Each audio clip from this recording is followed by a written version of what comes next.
Ṣé Biola kò wá tún ti ṣe oore ṣe báyìí o? Òṣèrébìnrin ilẹ̀ wa Biola Adebayo ni àwọn èèyàn máa tún ti ń dráàgì báyìí tí wọ́n sì ń ṣẹ́ ìpè fún, bẹ́ẹ̀ ni wọ́n ń sọ òkò ọ̀rọ̀ lù ú. Kò tún tán síbẹ̀ o, ṣe ni wọ́n ọ̀fọ́lò rẹ̀ tí wọ́n sì ń rìpọ́ọ̀tì àkáǹtì rẹ̀ ní gbogbo orí ayélujára látàrí bí bàbá Ìjẹ̀ṣà tí ó gbé wá sí orí ìkànnì rẹ̀. Èyí ni ohun tí wọ́n ló ṣe. Kì í ṣe ìròyìn mọ́ wípé bàbá tí ó bí Wizkid lọ́mọ ìyẹn Alhaji Muniru Ọlátúnjí Balógun ṣe àbẹ̀wò sí ilé bàámi Wasiu Ayinde K1 the ultimate. Èyí sì ni ohun tí àwọn ènìyàn ń sọ nípa rẹ̀ lórí ayélujára. Jẹ́ tiẹ̀ ti gbọ́ ohun èyí tí ó ṣẹlẹ̀ níbi àjọ ọjọ́ ìbí Mobimpe ayelujara Adebimpe lónìí o.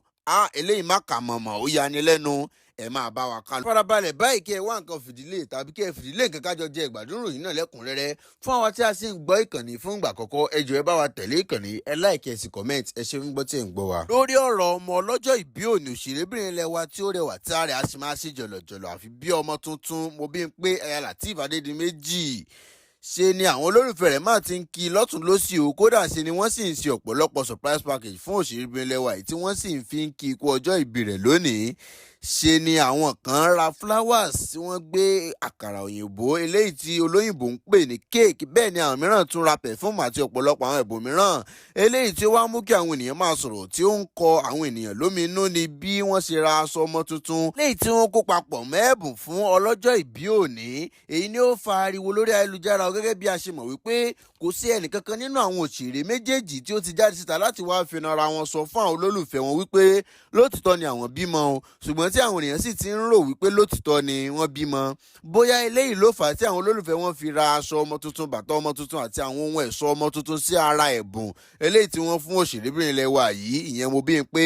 Ṣe ni ọ̀rọ̀ sì tún ti dá àríyànjiyàn sílẹ̀ báyìí láàrin àwọn olólùfẹ́ rẹ̀ wípé a máa ń pe ọ̀rọ̀ yìí láwàdà, ó máa ń di òótọ́ wípé ṣé lótìtọ́ ni Mobimpe ti bí ọmọ ni àwọn rò wípé àwàdà lásán ni. Tí ọmọrùn kan tí ó pe ara rẹ̀ ní TK Johnson wípé kí ló dé tí àwọn òṣèré yìí gan ṣe ń fi ọ̀rọ̀ ọmọ bíbí wọn pamọ́ ná. Ó ní ó yẹ kí wọ́n ti jáde síta láti wá sọ bóyá òtítọ́ ni wọ́n bímọ o tàbí irọ́ ni pé wọn kò bímọ. Kò kúkú sẹ́ni tí yóò pa wọn jẹ tí wọ́n bá ní àwọn ti bímọ tàbí àwọn kò tíì bímọ o. Báyìí sì ni àwọn olólùfẹ́ wọn ṣe ń fa ọ̀rọ̀ náà ní abẹ́ comment section o. Ẹ wò ó, kò tún wá tán síbẹ̀ o. Ṣe ni àwọn òṣèré ẹlẹgbẹ́ Mobimpe náà kí òṣèrébìnrin kú ọjọ́ ìbí òní o. Ẹ wò ó, níṣe ni wọ́n pọ̀ jàǹtìrẹrẹ o. Ṣé pé àwọn òṣèré náà nífẹ̀ẹ́ ara wọn tó báyìí? Bẹ́ẹ̀ náà sì ni wọ́n ń ṣe ọ̀pọ̀lọpọ̀ àdúrà fún.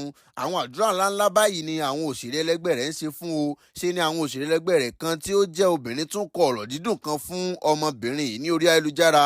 Tí ẹ bá sì rí ọ̀rọ̀ dúndún ọ̀hún, ṣe ni orí yín yóò máa wú, tinú tí gan yóò sì máa dùn fún ọ̀rọ̀ dídùn yìí. Bẹ́ẹ̀ ni àáfàá náà sì kí Mobimpe sílé o, tí àwọn náà sì ń rọ òjò àdúrà lé ọmọbìnrin yìí lórí, ìyẹn Mobimpe. Ṣe ni wọ́n ń ka kéwú fún tí wọ́n sì ń ṣe àdúrà fún nínú ẹ̀sìn mùsùlùmí.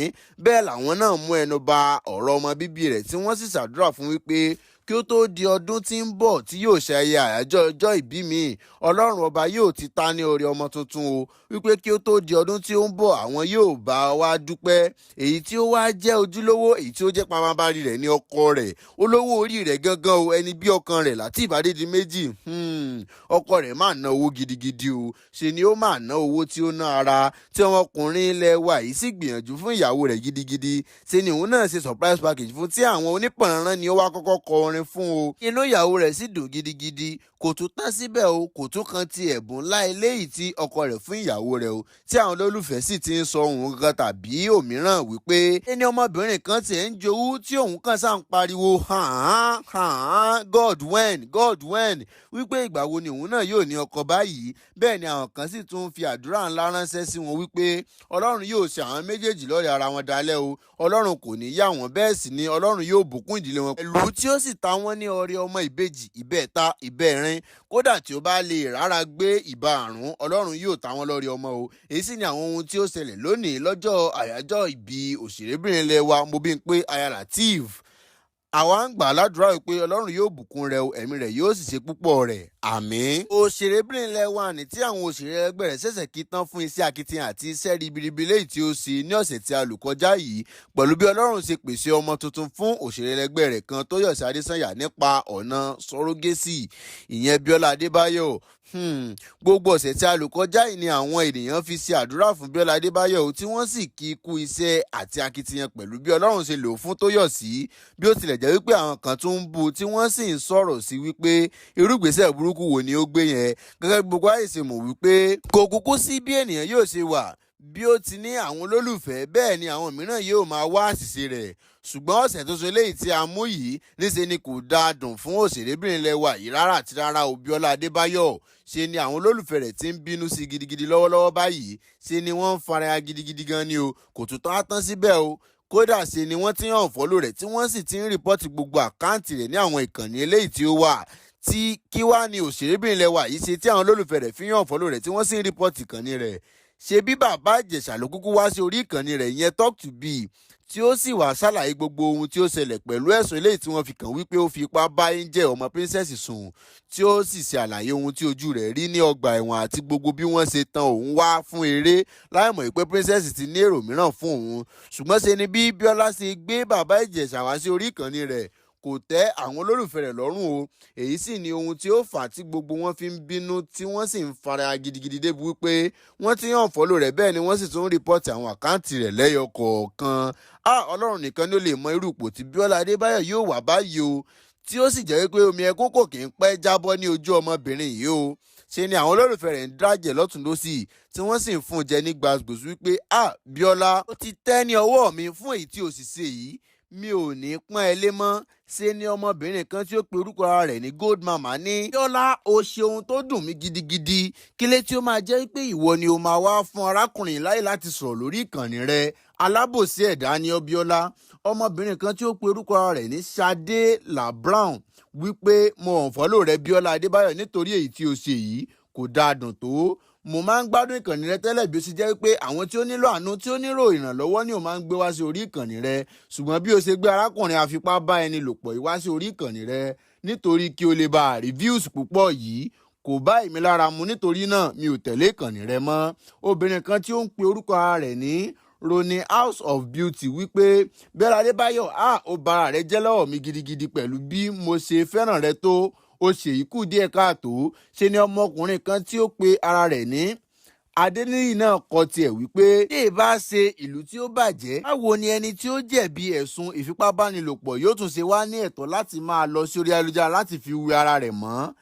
Ṣé ọmọbìnrin kan tí òun náà pe ara rẹ̀ ní Sarah Adépọ̀jù náà tún wípé bóyá torí àwọn òṣèré ẹlẹgbẹ́ rẹ̀ tí wọ́n ti ń kì í jù ní ọ̀sẹ̀ tí a lò kọjá ni ó tún ṣe wò látún ti ṣe ran òṣèré ẹlẹgbẹ́ rẹ̀ mìíràn lọ́wọ́ tí ó sì ti jájó lọ́wọ́. Ṣùgbọ́n ẹ mọ̀ wípé bí àwọn kan ṣe ń bú tí wọ́n sì ń unfollow rẹ̀ tí wọ́n ń rìpọ́ọ̀tì àkáǹtì rẹ̀, ṣe ni a rí àwọn olólùfẹ́ rẹ̀ tinútinú tọkàntọkàn o tí wọ́n ṣetán láti dúró tì ní irú àsìkò bíi eléyìí tí wọ́n sì tún ń ṣe àdúrà fún wípé Biola Adebayo, ò ní kúkú sí ọ̀rọ̀ sọ o, bẹ́ẹ̀ ni ò ní sí interview ṣe, Ọlọ́run yóò bá wa dúró tì ọ́ o. Ṣe ni ọmọkùnrin kan tí ó ń jẹ́ Kudus wípé gbogbo ẹ̀yin tí ẹ̀ ń bú ọmọbìnrin yìí ẹ káìnà o.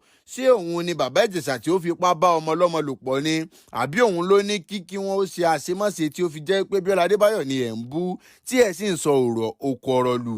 Báyìí ni àìṣe rí tí àwọn olólùfẹ́ Biola Adebayo tí wọ́n ń bínú sí gidigidi tí wọ́n sì ń unfollow rẹ̀, bẹ́ẹ̀ náà tún rìpọ́ọ̀tì àkáǹtì rẹ̀ pẹ̀lú tí wọ́n sì ń gbà á nímọ̀ràn wípé kì í ṣe gbogbo ènìyàn náà ni yóò máa gbé wá sí orí ìkànnì rẹ̀ o, kí ó sọ ara rẹ̀ ṣe ohun tí ẹ̀yin náà bá sì rí sí i.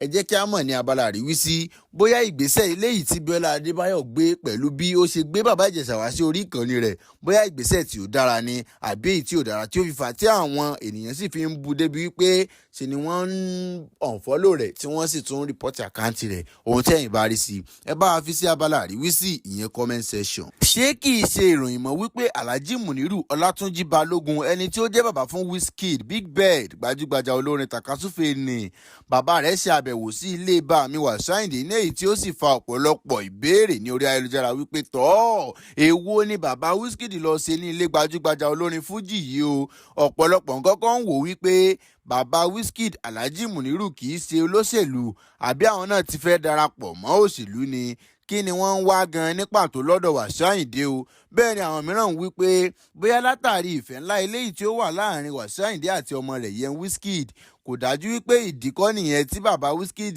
ṣe lọ ṣe àbẹ̀wò sí ilé Wasiu Ayinde o. Bẹ́ẹ̀ ni àwọn mìíràn ń wí pé ọ̀rọ̀ bàmí Wasiu Ayinde àti bàbá Wizkid kó má jẹ́ wípé ọ̀rọ̀ òṣèlú kan ń lọ láàrin àwọn méjèèjì o, tọ́ ọ̀pọ̀lọpọ̀ sì ń wí pé àwọn ti mọ Wasiu Ayinde tipẹ́tipẹ́ o wípé kódà ènìyàn gidi ni ṣe ni ó sì máa ń kóni mọ́ra jọjọ tí ó sì nífẹ̀ẹ́ ọ̀pọ̀lọpọ̀ àwọn ènìyàn. báyìí lè wò wípé àjọṣepọ̀ ńlá tí ó wà láàrin ọmọ rẹ̀ ìyẹn Wizkid ni ó fi lé lọ sí àbẹ̀wò sí ilé bàmí Wasiu Ayinde. gẹ́gẹ́ bí ẹ̀yin ṣe mọ̀ wípé Wasiu Ayinde kó ènìyàn mọ́ra gidigidi àti ọmọdé àti àgbàlagbà pátápátá báyìí ni bàbá mi kó mọ́ra o. tọ́ èyí ni arígbọ́ tí ó tún kọjá lọ lórí ayélujára tí a sì ní kí ẹ mú wá sí etí ìgbẹ̀yìn olólùfẹ́ wa náà wípé ṣàìdé lè rí bàbá Wizkid o ìyẹn olórin gbajúgbajà ilẹ̀ wa ni bàbá ẹ̀ gangan tí ó ṣe àbẹ̀wò sí ilé bàmí Wasiu Ayinde o làwọn ènìyàn bá sì ń sọ oríṣiríṣi lórí ọ̀rọ̀ lórí ayélujára. ohun tí ẹ̀yin náà bá rí sí ẹ bá wa fi sí abala àríwísí ìyẹn comment section. ẹ jọ̀ọ́ ẹ má ṣe gbàgbé láti tẹ̀lé ìkànnì yìí ẹ like kẹ́ sì comment kẹ́ fi ohun tí ẹ̀yin bá rí sí abala àríwísí. ẹ ṣé fún gbígbọ́ tí ẹ̀ ń gbọ́ wa etí tẹ́ oko fi ń gbọ́ wa kò ní di bẹ́ẹ̀ ni ojú tí ẹ̀ fi ń gbọ́ wa kò ní fọ́.